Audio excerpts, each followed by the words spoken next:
जय शिवराय मित्रांनो, मी प्रमोद कदम आणि आपलं स्वागत आहे माझ्या यूट्यूब चॅनलमध्ये. आजचा ब्लॉग खूप वेगळा आहे. गावाचं नाव आहे कोरडेपाडा. हा भिवंडी तालुक्यात येतो, दुगाड फाट्या शेजारी. आणि हो, इथला अनुभव जबरदस्त होता. गावात जेमतेम 30 उंबरठा असेल, पण एकता मात्र 300ला लाजवेल एवढी पाहायला मिळाली.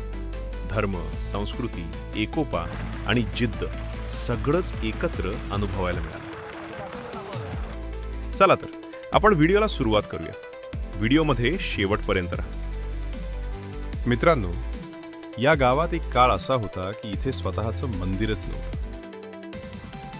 पण गावकऱ्यांनी ठरवलं की आता आपल्याला स्वतःचं मंदिर उभारायचं.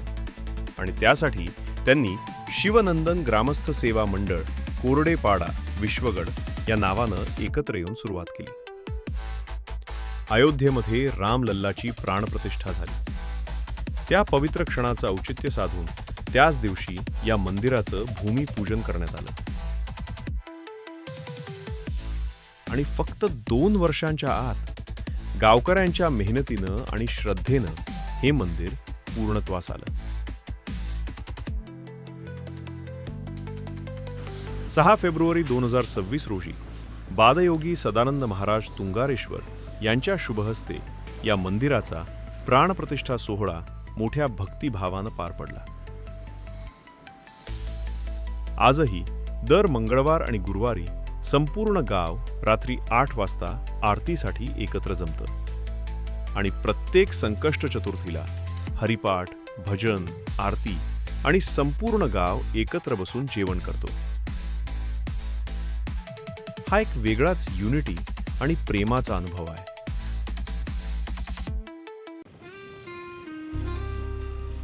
आता आम्ही चाललोय एका अशा ठिकाणी जिथे गेल्यावर मन अगदी प्रसन्न होतं. शहरात आपण शावरखाली आंघोळ करतो, पण गावाची खरी मज्जा कशात आहे माहितीये?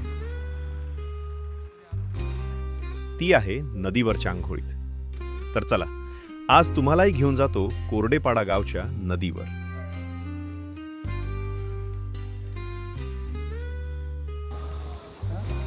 आम्ही पोचलोय नदीवर.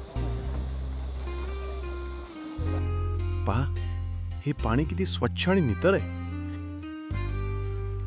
आजकाल अशा नद्या पाहायला मिळणं तसं दुर्मिळच. चारी बाजूंना हिरवळ आणि हे निसर्गाचं सौंदर्य बघूनच अर्धा थकवा निघून जातो.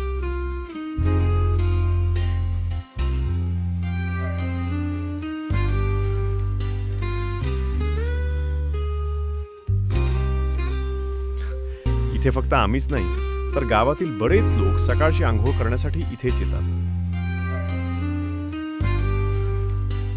कुणी पोहतंय, कुणी गप्पा मारतंय. हे जे वातावरण आहे ना, हे फक्त गावातच अनुभवायला मिळतं.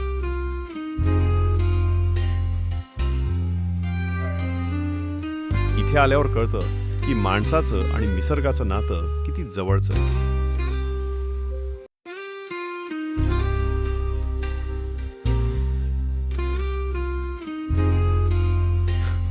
पाणी खूपच थंडगार आहे.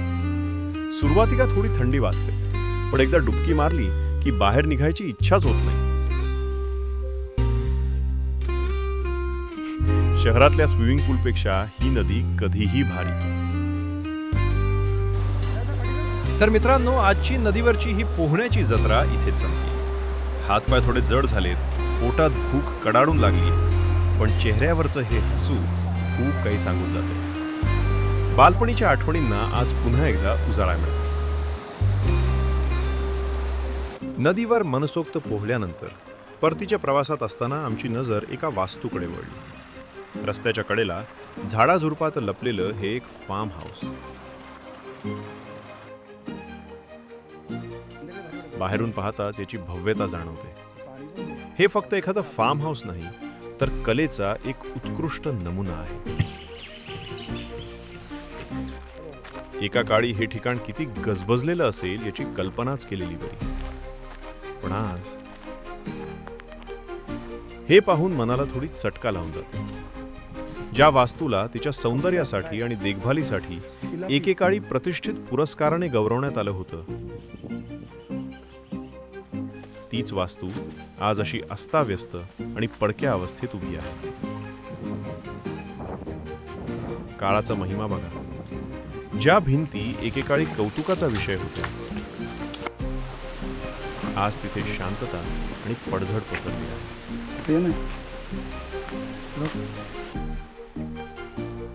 तरीही या मोडकळीस आलेल्या भिंतींमध्ये एक वेगळंच सौंदर्य आहे.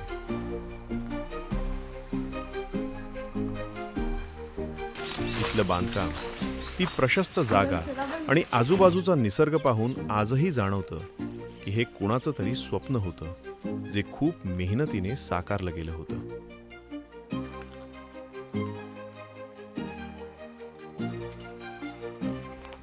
पुरस्कार मिळवणं सोपं असतं, पण तो वारसा टिकवून ठेवणं किती कठीण असतं याचं हे जिवंत उदाहरण आहे. नदीचं पाणी जसं वाहत जातं तसंच काळही कोणासाठी थांबत नाही. हे फार्म हाऊस आपल्याला एकच शिकवण देतं, वैभव हे कायमस्वरूपी नसतं, पण त्या वास्तूने अनुभवलेला तो गोल्डन काळ मात्र कायम स्मरणात राहतो. चला तर मग या विस्मृतीत गेलेल्या सौंदर्याची आठवण मनात साठवून आम्ही निघालो आहोत घराकडे. आम्ही परतीच्या प्रवासाला लागलो होतो. उन्हाळ्याचे दिवस आहेत.